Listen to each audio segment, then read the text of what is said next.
1984 के हिंसा पीड़ितों का एक प्रतिनिधिमंडल जो पिछले 4 दिनों से चंडीगढ़ में भूख हड़ताल पर था, शुक्रवार को गवर्नर से मिला है। पीड़ितों का आरोप है कि मौजूदा सरकार उनकी बात नहीं सुन रही है और न ही पहले किए गए वादों को पूरा कर रही है।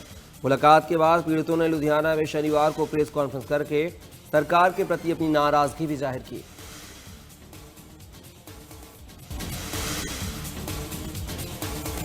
पंजाब पुलिस के अभियान ऑपरेशन प्रहार 3.0 के तहत खन्ना पुलिस ने बड़ी कार्रवाई की है। एसएसपी डॉक्टर दर्पण अहलूवालिया के नेतृत्व में बड़े स्तर पर कार्रवाई करते हुए 451 आरोपियों को गिरफ्तार किया गया है। पुलिस ने छापेमारी के दौरान हेरोइन, गांजा, अफीम, अवैध हथियार और शराब सहित कई सामान बरामद किया है। कार्रवाई में गैंगस्टरों के सहयोगी, फरार आरोपी और नशा तस्कर भी शामिल हैं।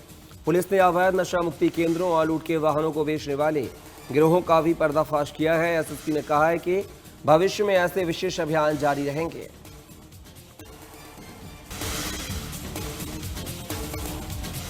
भवानीगढ़ में सिर्फ 3 घंटे की बारिश से बाढ़ जैसे हालात बन गए। गलियों और सड़कों पर 3 फीट तक पानी भरने से लोगों को दिक्कतों का सामना करना पड़ा। तो वहीं मेन मार्केट, बस स्टैंड मोहल्ला, गांधीनगर और दशमेश नगर की गलियों में पानी भरने से सीवरेज का पानी भी ओवरफ्लो हो रहा है।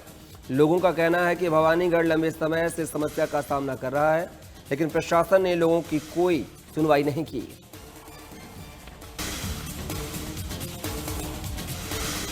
पटियाला के एसएस श्रीनगर इलाके में एक जिम ट्रेनर की कार पर फायरिंग की गई है। जिम से घर लौट रहे ट्रेनर सिमर इस हमले में बाल बच गए हैं। पीड़ित सिमर ने बताया है कि वह अपनी कार से जिम से घर लौट रहा था। इसी दौरान उत्तर प्रदेश नंबर की एक फॉर्च्यूनर गाड़ी में सवार कुछ युवकों ने उसका पीछा किया। आरोप है कि फॉर्च्यूनर सवार युवकों ने पहले उनकी कार को टक्कर मारी और फिर कार को निशाना बनाकर गोली चला दी।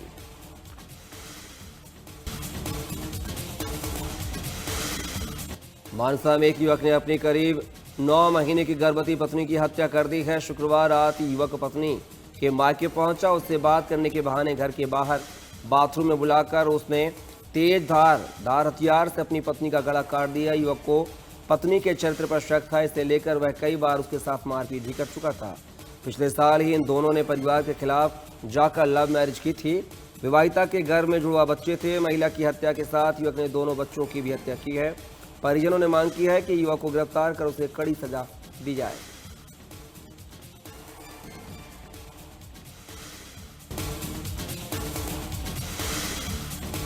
बठिंडा पुलिस ने चोरी की 20 मोटरसाइकिलें बरामद की हैं। इनमें से 16 मोटरसाइकिलें और एक एक्टिवा शामिल है।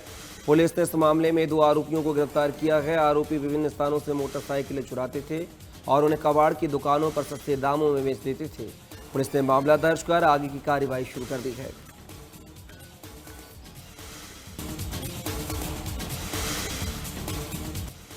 संगरूर में एक किसान से 62,000 रुपए की लूट का मामला सामने आया है। किसान अपने मजदूर को मजदूरी देने के लिए खेतों में जा रहा था। इसी दौरान रास्ते में कुछ अनजान लोग 62,000 रुपए लूट कर फरार हो गए। फिलहाल पुलिस ने मौके पर पहुंचकर जांच शुरू कर दी है और आसपास के सीसीटीवी कैमरों की जांच की जा रही है।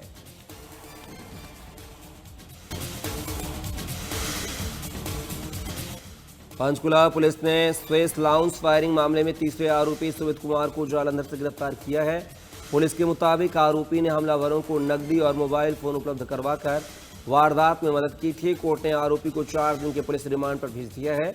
पुलिस अब उससे साजिश, फरार आरोपियों और आपराधिक नेटवर्क को लेकर पूछताछ कर रही है। उत्तर प्रदेश की योगी सरकार आज 35 करोड़ पौधारोपण के लक्ष्य के साथ बड़ा अभियान शुरू करेगी। मुख्यमंत्री योगी आदित्यनाथ के निर्देश पर इस अभियान को जन सहभागिता और जनप्रतिनिधियों की मौजूदगी में उत्सव के रूप में मनाया जाएगा। मुख्यमंत्री योगी आदित्यनाथ गोरखपुर में एक पेड़ मां के नाम अभियान के तहत पौधारोपण करेंगे, जबकि डिप्टी सीएम केशव प्रसाद मौर्य झांसी और ब्रजेश पाठक लखनऊ में पौधा रोपण करेंगे। केंद्र और प्रदेश सरकार की कई मंत्री जो है अलग अलग जिलों में पहुंचकर पौधारोपण महायज्ञ में शामिल होंगे। वहीं वन मंत्री अरुण कुमार सक्सेना समेत अन्य मंत्री भी अभियान में हिस्सा लेंगे। सरकार ने सभी मंत्रियों को अपने अपने जिलों में पहुंचकर पौधारोपण कार्यक्रम को सफल बनाने के निर्देश दिए हैं।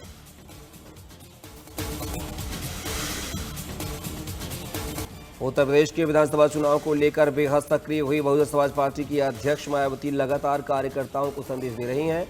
बसपा प्रमुख मायावती ने पार्टी कार्यकर्ताओं और समर्थकों को विरोधी दलों की राजनीतिक रणनीतियों से सतर्क रहने की सलाह दी है। शनिवार को एक्स पोस्ट में उन्होंने आरोप लगाया है कि विधानसभा चुनाव नजदीक आते ही विरोधी दल दलित संगठनों और कुछ राजनीतिक समूहों के माध्यम से बहुजन समाज को भ्रमित करने का प्रयास कर रहे हैं।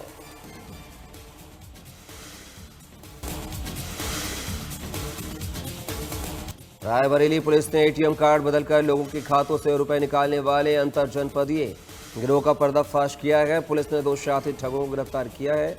आरोपियों के कब्जे से 107 एटीएम कार्ड बरामद हुए हैं। पुलिस के मुताबिक आरोपी मदद का झांसा देकर लोगों का कार्ड बदल देते थे और पिन नंबर हासिल कर खाते से पैसे निकालते थे। दोनों आरोपियों को न्यायिक अभिरक्षा में जेल भेज दिया गया है।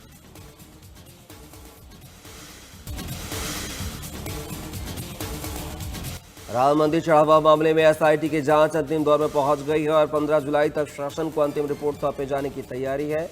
रिपोर्ट में ट्रस्ट पदाधिकारियों की भूमिका, जिम्मेदारियों और व्यवस्थागत कमियों का उल्लेख किया जाएगा। जांच में सामने आए नए तथ्यों के आधार पर अन्य आरोपियों के नाम भी उजागर हो सकते हैं। एसआईटी मंदिर की एसओपी, एमओयू और सुरक्षा व्यवस्था की खामियों की भी समीक्षा कर रही है। सुरक्षा मजबूत करने के लिए एआई निगरानी, 3 स्तरीय चेकिंग और तकनीकी व्यवस्था लागू करने की सिफारिश की जा सकती है।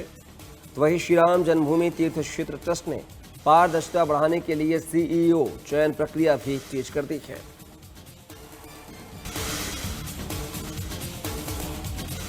आम आदमी पार्टी के राष्ट्रीय संयोजक अरविंद केजरीवाल आज राम मंदिर चढ़ावा मामले और जमीन खरीद में कथित घोटाले के आरोपों को लेकर देशव्यापी सिग्नेचर कैंपेन की शुरुआत करेंगे। अभियान का शुभारंभ दिल्ली के रोहिणी में सुंदरकांड पाठ के साथ होगा। इसके बाद देश भर में विभिन्न स्थानों पर हनुमान चालीसा का पाठ आयोजित कर लोगों से प्रधानमंत्री के नाम लिखी चिट्ठी पर हस्ताक्षर कराए जाएंगे।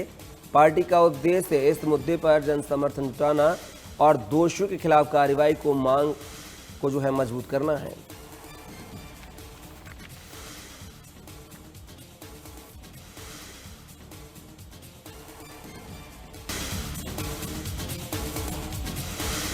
केंद्रीय गृह मंत्री अमित शाह आज गुजरात के दौरे पर रहेंगे। इस दौरान वह अपने संसदीय क्षेत्र गांधीनगर में ग्रीन लोकसभा अभियान के तहत आयोजित मेगा पौधारोपण कार्यक्रम में शामिल होंगे।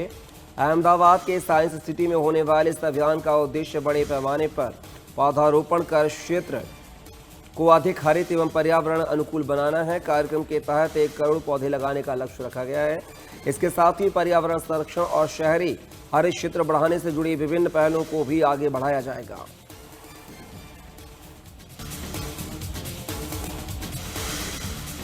श्री अमरनाथ जी की पवित्र यात्रा लगातार जारी है। बाबा बर्फानी जी के दर्शन के लिए देश भर से भारी संख्या में श्रद्धालु पहुंच रहे हैं। बाबा श्री अमरनाथ जी की यात्रा के श्रद्धालुओं का उत्साह लगातार बढ़ता जा रहा है। श्रद्धालुओं की सुरक्षा के लिए विशेष इंतजाम किए गए हैं। साथ ही श्रद्धालुओं में बाबा बर्फानी के जयकारों के साथ यात्रा कर रहे हैं उत्साह नजर आ रहा है। यात्रियों ने यात्रा मार्ग पर उपलब्ध सुविधाओं और सुरक्षा इंतजामों पर संतोष जताया है। सफल दर्शन की कामना भी श्रद्धालुओं ने की है। प्रशासन के मुताबिक श्रद्धालुओं की सुरक्षा, स्वास्थ्य सेवाओं और यातायात की समुचित व्यवस्था की गई है।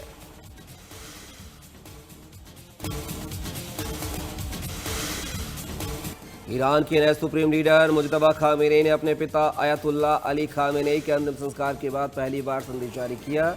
एक मीडिया रिपोर्ट के मुताबिक उन्होंने कहा, मैं अपने पिता के बेगुनाह खून का बदला जरूर लूंगा। यही हमारे देश की भिक्षा है। मुजतबा के अंतिम संस्कार में शामिल हुए लाखों लोगों का आभार जताया और अपने पिता को श्रद्धांजलि भी दी। उन्होंने कहा कि लोगों की भारी मौजूदगी ने दुश्मनों को करारा जवाब दिया है और एक ऐतिहासिक पल था। दूसरी ओर अमेरिकी राष्ट्रपति डोनाल्ड ट्रंप ने कहा कि अगर ईरान ने उनकी हत्या की कोशिश की तो ईरान को पूरी तरह तबाह कर दिया जाएगा। ट्रंप ने सोशल मीडिया ट्रुथ सोशल पर पोस्ट कर लिखा कि ईरान की ओर से 1000 मिसाइलें तैयार हैं और जरूरत पड़ने पर हजारों और मिसाइलें दागी जाएंगी।